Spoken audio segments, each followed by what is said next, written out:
The house on Clover Ridge Road was mine long before my son-in-law ever set foot in it. I bought it in 1987, the year my husband Arthur got his first promotion at the plant, and we finally had enough for a down payment. We painted every room ourselves.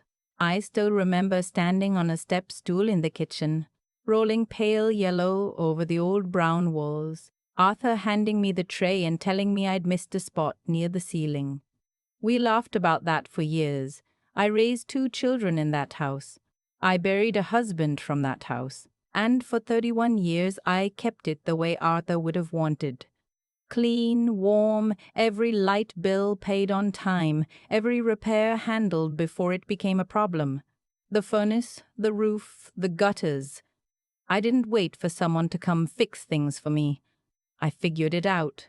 That's what women of my generation did. My daughter Helen was the one who called me in February, about 4 years after Arthur passed. She said she and her husband Marcus were struggling. The rent on their apartment had gone up again, and with 2 kids in school and Marcus's hours cut at work, they were barely keeping up. She didn't ask outright. Helen never asks outright. She inherited that from her father, the way of speaking around the thing you actually mean. I said, if you need a place to stay for a while, the house is big enough, she cried. I hadn't expected that. She cried and said, Mom, we'll pay you rent. We'll help around the house. I promise this is temporary. I told her not to worry about rent. She was my daughter.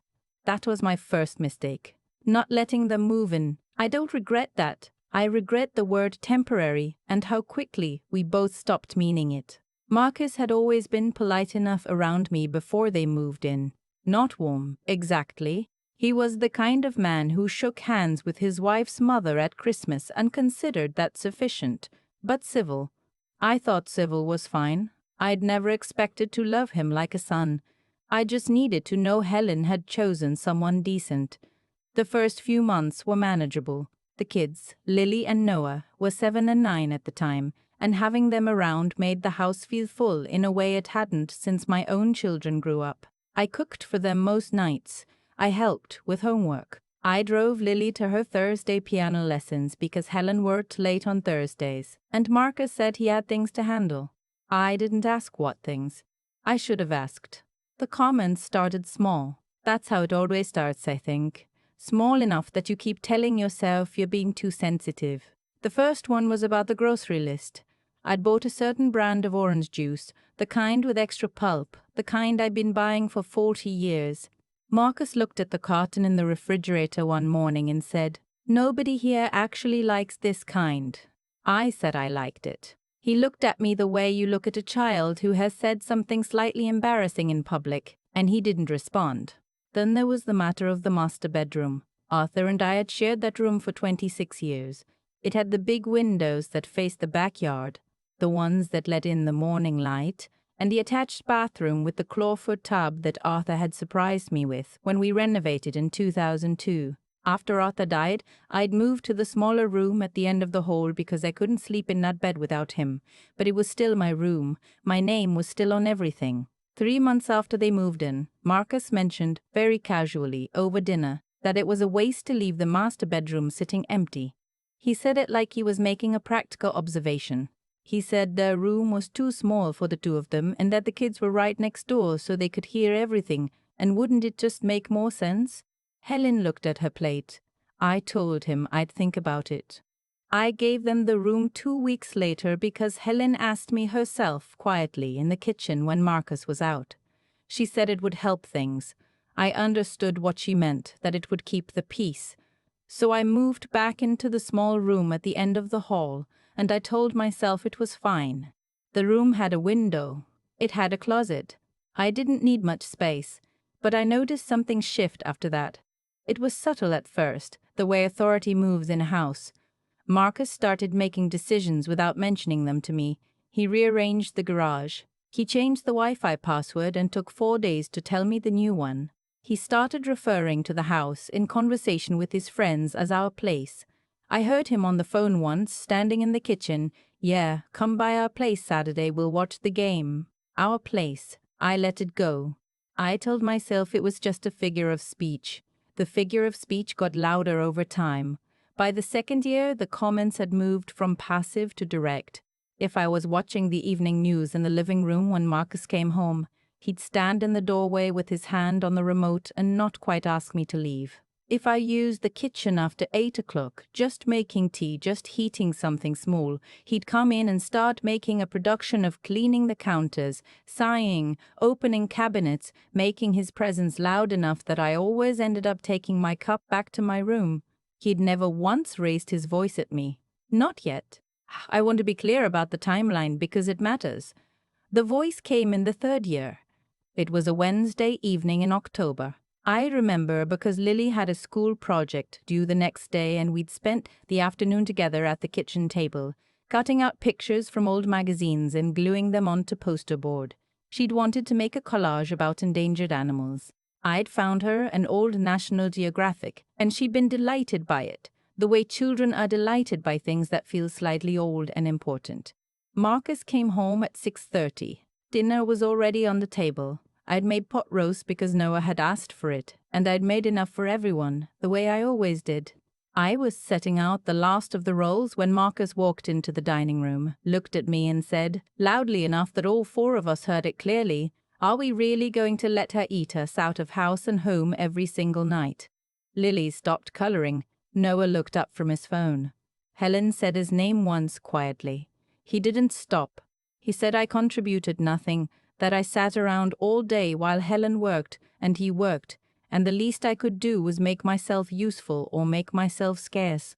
He said it the way people say things they've been thinking for a long time and have finally decided they're done keeping to themselves.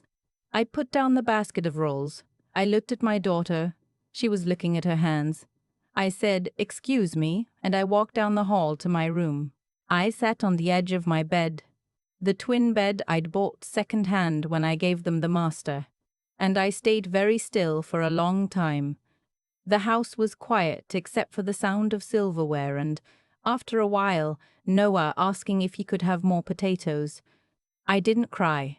I want you to know that. I sat in that room that used to be for guests and I thought about Arthur and about the yellow kitchen walls and about the mortgage I'd paid off in full in 2009. I thought about the deed to this house that had my name on it and only my name on it because Arthur had insisted we put it in my name alone when we refinanced because he said, and these are his exact words, "You're the steady one, Marge. You're the one who'll make sure it's taken care of." He was right. I had taken care of it. And I had let someone come into my home and speak to me that way at my own dinner table in front of my grandchildren. I was 67 years old. I had survived a recession that took Arthur's job for 2 years. I had survived Arthur's illness and Arthur's death and 4 years of keeping a large house running completely alone.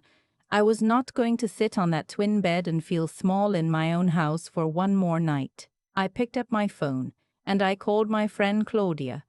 Claudia had been through her own version of this, different details, same feeling, and years ago she'd walked me through what she'd learned from it.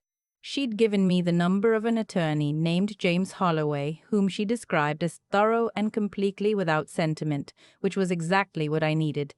I called him the next morning. I told him the situation. He asked me questions, practical, specific questions about the deed, about any written or verbal agreements I'd made, about whether I'd ever signed anything giving anyone else authority over the property. I hadn't. The house was mine outright. There was no mortgage. There was no co-ownership. There was no lease because I had never charged them rent, which meant, as James explained to me, that they were guests. Guests without a formal rental agreement had certain rights under Ohio law, but those rights had limits, and the process for establishing those limits was something James knew how to navigate.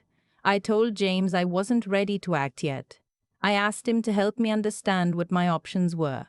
He walked me through all of them. Then I called my son. Richard lived in Columbus about 2 hours away, and he'd been watching the situation at the house with what I can only describe as carefully contained concern.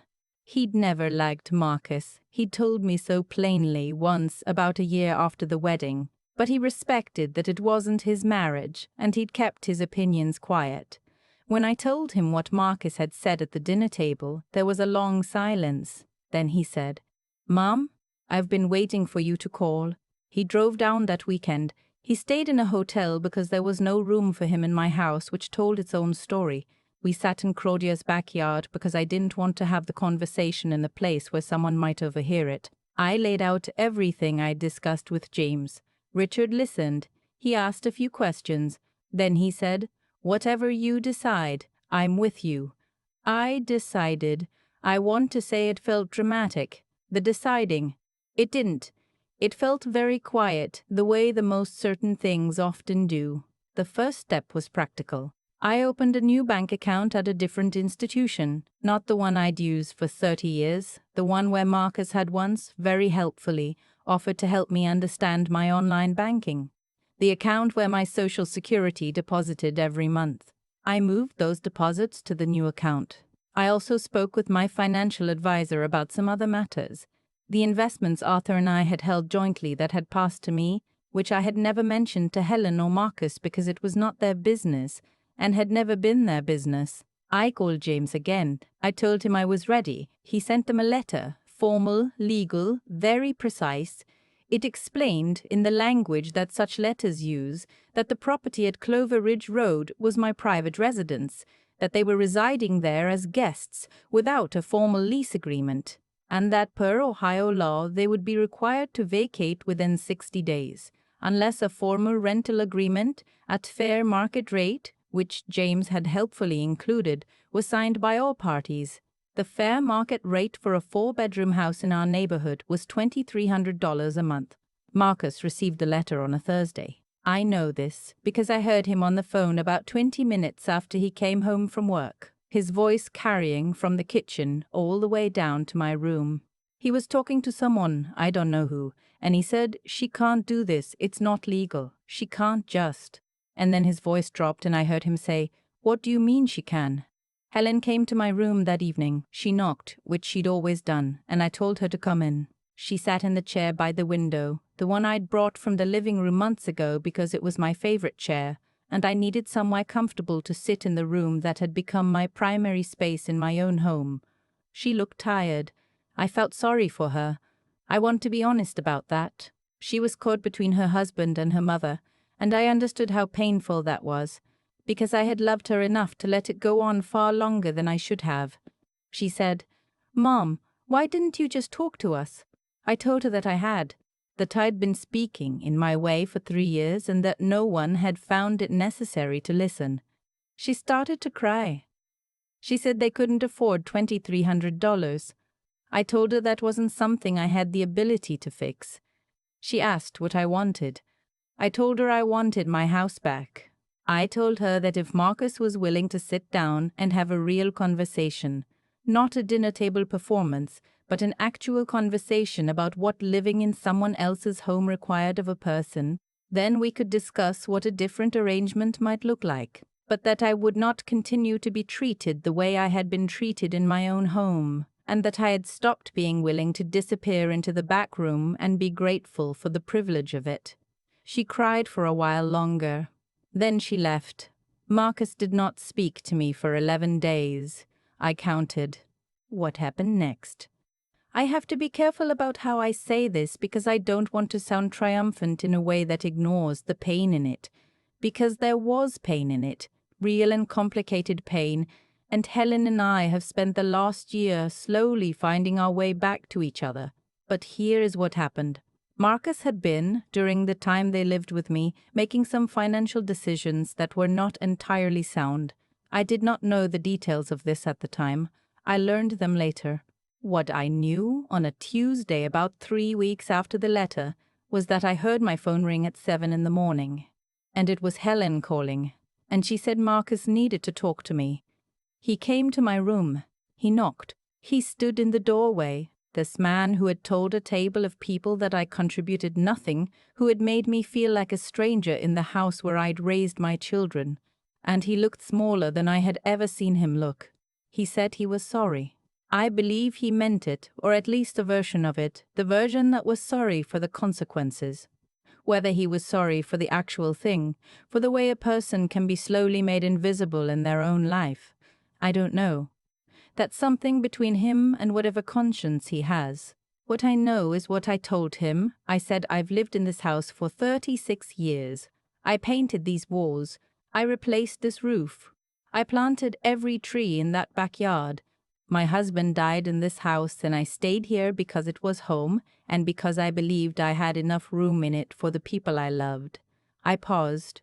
What you never understood, I told him, is that this house was always mine to give or to take back. I chose to give. And then I chose to take it back. And the difference between us is that I made both of those choices clearly, with my eyes open, knowing exactly what I was doing. He didn't say anything. I told him they would have 2 months to find a place. I told him that if he would like to discuss a genuine rental arrangement at some point in the future, one with a real lease, real terms, and real mutual respect, that conversation could happen. But only then.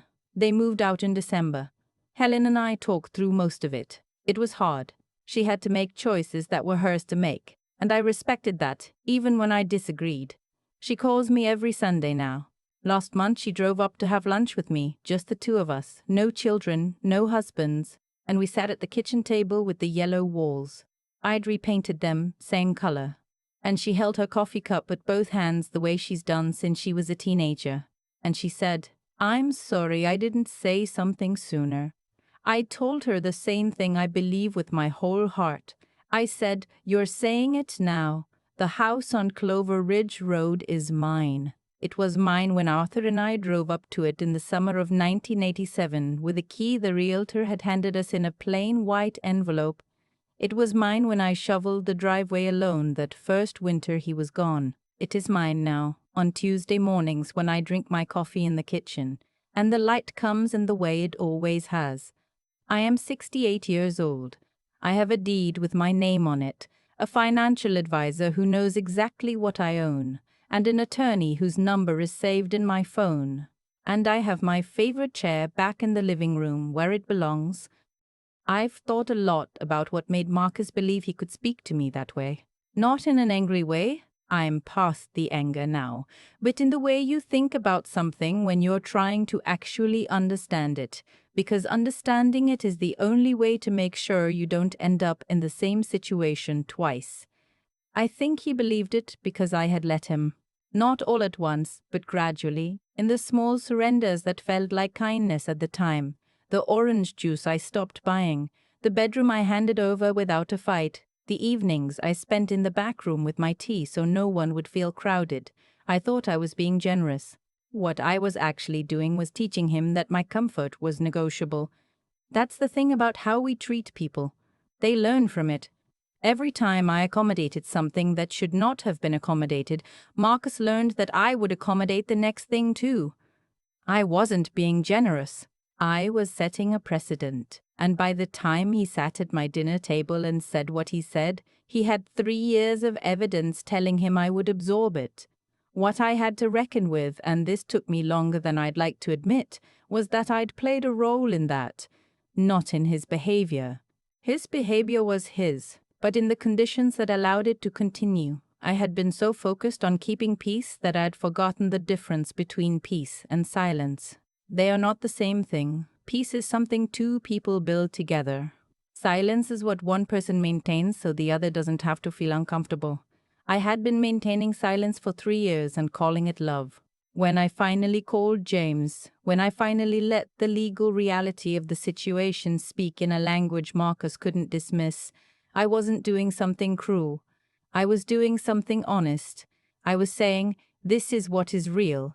This house has my name on it. That is a fact. And facts, unlike feelings, don't require anyone's permission to exist. There's something I want to say to anyone who recognizes herself in this story, who has been quietly moving to the smaller room, the smaller plate, the smaller version of herself to make space for someone who is never going to appreciate the sacrifice. The problem with shrinking yourself for people who don't see you clearly is that it doesn't make them see you better. It just makes you smaller.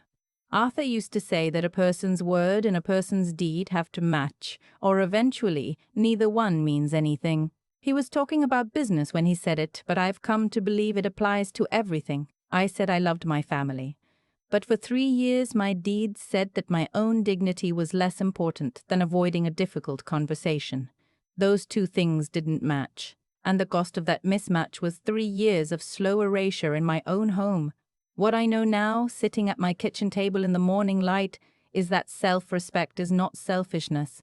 Standing on what is yours, your home, your name, your right to sit at your own dinner table and finish your meal is not cruelty, it is simply honesty, and honesty, delivered clearly and without malice, is the most powerful thing a person can offer. Helen and I are finding our way back to each other. That matters more to me than being right. But we are finding our way back because I finally told the truth about the house, about what I would and would not accept, about who I was. You cannot have a real relationship with someone while you are pretending to be smaller than you are. I am 68 years old, and I am done pretending.